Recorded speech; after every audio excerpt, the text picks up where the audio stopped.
$19.9 million to facilitate the proper enforcement that's coming through with the proposed legislation. Is that to help facilitate that legislation being administered? No, not the entire $19 million, but in part, yes.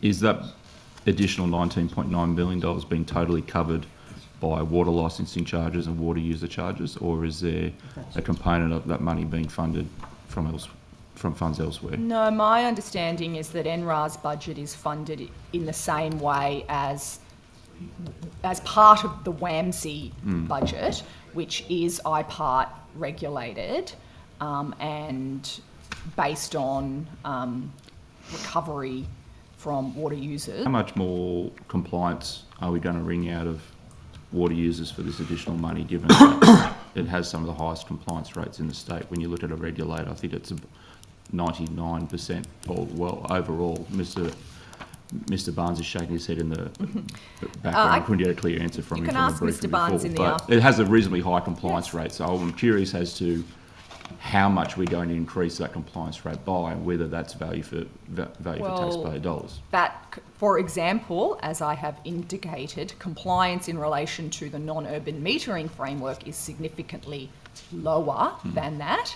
And in fact, there's been overall issues with the rollout of that. Yes, so. no, I accept that, Mr. Banasiak, and I have been open about the range of issues that have contributed to that. But I merely make the point to you that there is quite a significant compliance gap in relation to that specific issue. But I will also say this: it is absolutely not fair to say that NRA's only role and the only thing that they will be expending their budget on is compliance. They have a significant educative role, and we would be hoping that work would be expanded. We accept almost everyone wants to do the right thing, and that education and support for people to do the right thing is as important, if not more important, than the compliance role, because most people do.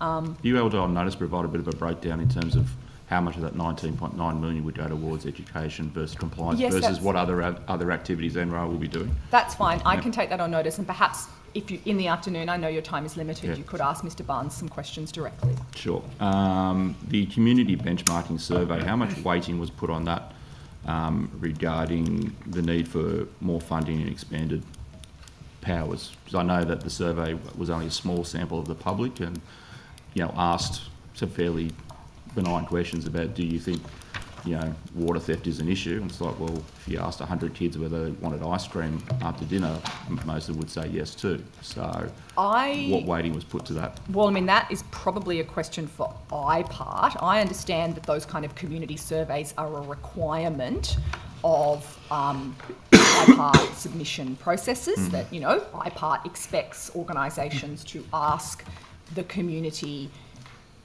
the kind of questions that you have articulated. IPART then makes decisions about how much weight to give them in the determination of the fair and efficient prices. Was that survey paid for by IPART, or was it paid for under the WAMC funding? Or? I suspect it was paid for by NRA, by the organisation that was doing the submission.